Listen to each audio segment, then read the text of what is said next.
पारसी और जैन धर्म में भी ऐसा ही। जबकि शरीयत पर आधारित मुस्लिम पर्सनल लॉ बोर्ड मुसलमानों को 4 निकाह की इजाजत देता है। यूनिफॉर्म सिविल कोड लागू होता है तो देश भर में शादी से जुड़ा एक ही कानून रहेगा। यूसीसी जो यूनिफॉर्म सिविल कोड प्रस्तावित है, ये सभी के लिए एक प्रकार के नियम बनाने का प्रावधान करेगा, ऐसा हम लोग मानते हैं।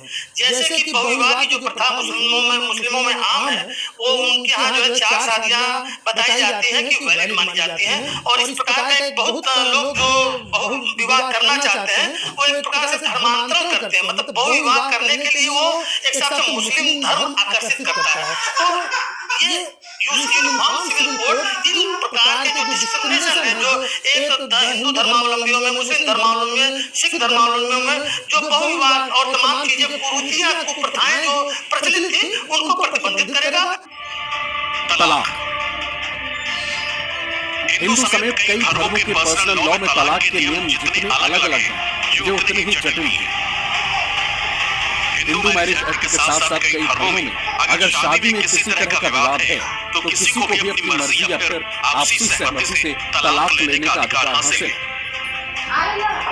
तलाक लेने के लिए हिंदुओं को 6 महीने तो ईसाइयों को 2 साल तक अलग अलग रहना पड़ा है। सिखों में तलाक की कोई परंपरा नहीं और वो हिंदू मैरिज एक्ट के तहत किया।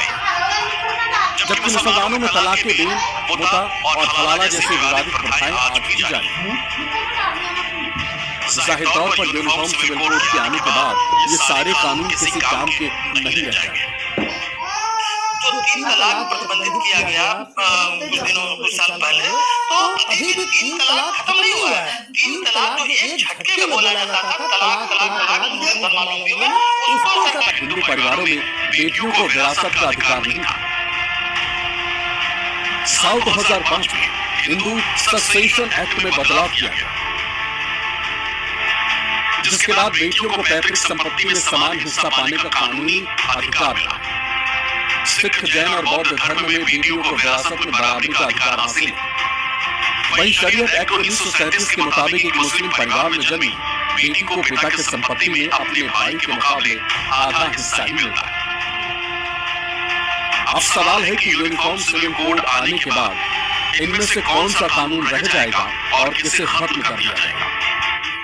निश्चित रूप से संपत्ति के जो अधिकार हैं, जो संपत्ति का बंटवारा होता है हिंदुओं में, वो बहुत ही आइडियल है। आइडियल इस सेंस में है कि किसी भी हिंदू के मृत्यु होने के बाद उसके पत्नी, उसके बच्चों, बेटे बेटियों में एकदम इक्वल डिस्ट्रीब्यूशन होता है। लेकिन दूसरे धर्मों में, जैसे कि मुस्लिम धर्मों में, बेटियों को बराबर का हक नहीं है।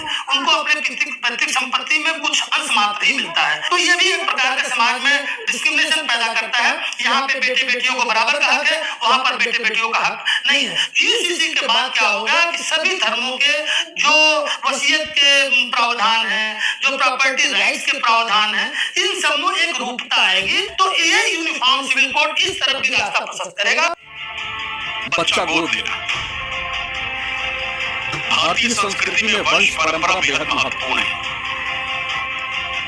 जन्म से मृत्यु तक में उत्तराधिकारी की भूमिका अहम होती है। अलग अलग धर्मों में बच्चा गोद लेने से जुड़े अलग कानून हैं।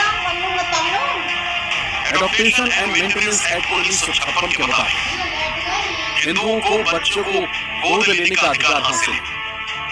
ईसाइयों से पर्सनल लॉ भी उन्हें यह अधिकार देता है, जबकि दूसरी ओर इस्लामी कानून औरतों को बच्चा गोद लेने की मान्यता नहीं देती। ऐसा नहीं कि यूनिफॉर्म सिविल कोड का असर सिर्फ हिंदू, मुस्लिम, सिख और ईसाइयों पर ही पड़ेगा। कई दूसरे धर्मों को मानने वाले भी इससे प्रभावित होंगे। ऐसा नहीं है कि यूनिफॉर्म सिविल कोड से सिर्फ मुसलमानों को ही दिक्कत है। देश में बौद्ध, जैन और पारसी धर्म को मानने वाले लोग भी हैं। इनका असर इनकी मान्यताओं और उनसे जुड़े उनके पर्सनल लॉ पर भी पड़ेगा। जैसे पारसी लड़की अगर दूसरे धर्म के पुरुष से शादी करती है तो उसे संपत्ति से बेदखल कर दिया जाता है। इसी तरह पारसी धर्म में गोद ली हुई बेटी को वो अधिकार नहीं मिलते जो गोद लिए हुए बेटे को मिलते हैं। यूनिफॉर्म सिविल कोड के आने के बाद ये सब खत्म हो जाएगा। इनके अलावा हमारे देश में बड़ी तादाद में आदिवासी समुदाय के लोग भी रहते हैं। शादी, अलगाव और विरासत जैसे मामले ये लोग ज्यादातर किसी कानून के बजाय अपनी पुरानी परंपरा से ही तय करते हैं। केवल आप हिंदू मुसलमान की हिसाब से क्यों समझते हो? बस हमारे छत्तीसगढ़ में आदिवासी हैं, वो तो रूढ़ी परंपरा के हिसाब से उसका नियम है, उससे गवर्न होते हैं। अब सिविल कोड कर देंगे तो हमारे आदिवासियों की जो रूढ़ी परंपरा उसका क्या होगा? तो ये केवल एक चीज नहीं है जिसके बारे में हम लोग चर्चा करें, तो उन सब चीजों को हमको देखना पड़ेगा। केवल ये देश जो है विभिन्न जाति, विभिन्न धर्म, विभिन्न प्रांत से मिल के बना है और ये गुलदस्ता है, और इस गुलदस्ता में बहुत सारी चीजें हैं जिसके अलग अलग उनके मानने वाले हैं, तो उन सब चीजों, सबका भावनाओं को हमको देखना होगा। साफ है कि सरकार के लिए यूनिफॉर्म सिविल कोड की राह आसान नहीं दिखाई देती। सरकार अगर इसे लागू करने का मन बना भी चुकी है तो बेहतर यही होगा कि उससे पहले इस पर व्यापक विमर्श के जरिए आपसी सहमति बनाने की कोशिश की जाए। दिल्ली से कुमार गौरव के साथ ब्यूरो रिपोर्ट, न्यूज़ 24। साल पहले यूनिफॉर्म सिविल कोड पर देश के नेता जितने बटे हुए थे, आज भी करीब करीब हालात ऐसे ही हैं।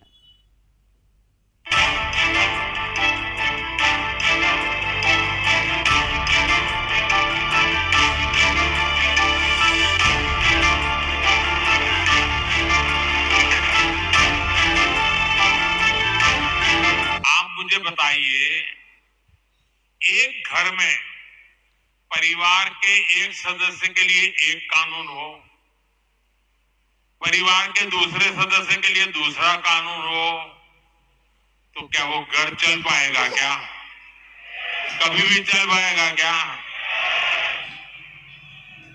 फिर ऐसी दोहरी व्यवस्था से देश कैसे चल पाएगा? हमें याद रखना है कि भारत के संविधान में भी नागरिकों के समान अधिकार की बात कही गई है। सुप्रीम कोर्ट ने बार बार कहा है, सुप्रीम कोर्ट डंडा मारती है, कह रही है कॉमन सिविल कोड लाओ, लेकिन ये वोट बैंक के भूखे लोग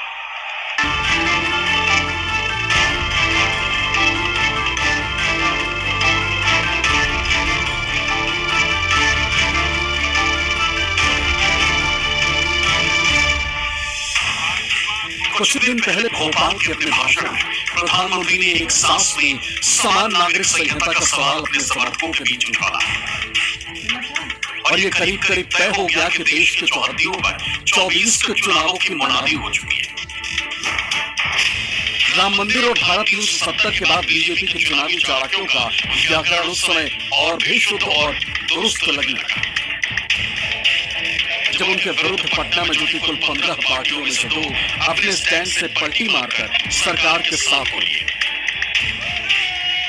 यूसीसी यूनिफॉर्म सिविल कोड, अब चुनाव आए हैं लोकसभा, कुछ राज्यों में विधानसभा, कोई नया मुद्दा नहीं है। 370 हो गया, जम्मू कश्मीर पे अब तक चुनाव नहीं ले सकते लोग, राम मंदिर बन गया सुप्रीम कोर्ट के आदेश से, वो भी मुद्दा नहीं है। अब कोई नया मुद्दा चुनाव से पहले ढूंढना चाहते हैं या ऐसा मुद्दा ढूंढना चाहते हैं जिसके ऊपर हिंदू मुसलमान का तनाव पैदा हुआ चुनाव लड़े। यूसीसी के बारे में सभी के साथ मिलजुल कर बैठकर बात होनी चाहिए। राजनीतिक रूप से हम इसके समर्थन में हैं। आर्टिकल 44 भी इसका समर्थन करती है कि देश में यूसीसी होनी चाहिए, लेकिन चूंकि यह मुद्दा ऐसा है जिसमें कि सभी धर्म संप्रदाय से जुड़ा हुआ है, इसलिए हम ये चाहते हैं कि इस मुद्दे के लिए वाइडर कंसल्टेशन हो, लार्ज स्केल पर बातचीत हो, सभी धर्म से, सभी संप्रदाय से, सभी राजनीतिक दलों से। ऐसे मूलभूत मुद्दों पर ऑथोरिटेरियन तरीके से जाना वो ठीक नहीं होगा, तो वाइडर कंसल्टेशन की जरूरत है। सबसे बातचीत करके कंसेंसस बिल्ड करनी चाहिए इस पर, ये हमारा मानना है। यूनिफॉर्म सिविल कोड पर उद्धव और केजरीवाल एक झटके में महागठबंधन से चिपक गए। इनका पाला बदलने की खबर अभी दिल्ली से मुंबई होते हुए पटना पहुंची भी नहीं होगी। उससे पहले शरद पवार जैसे सुलझे हुए सूरमा भी समान कानून के समर्थन के सवाल पर असमंजस में दिखने लगे। इतने के बाद भी अगर महागठबंधन में कुल में एकजुट रहने की थोड़ी सी भी उम्मीद बची होगी तो उसकी कसर हिमाचल कांग्रेस के नेता विक्रमादित्य ने सीधे सीधे पार्टी लाइन से उल्टी तरफ जाकर पूरी कर दी।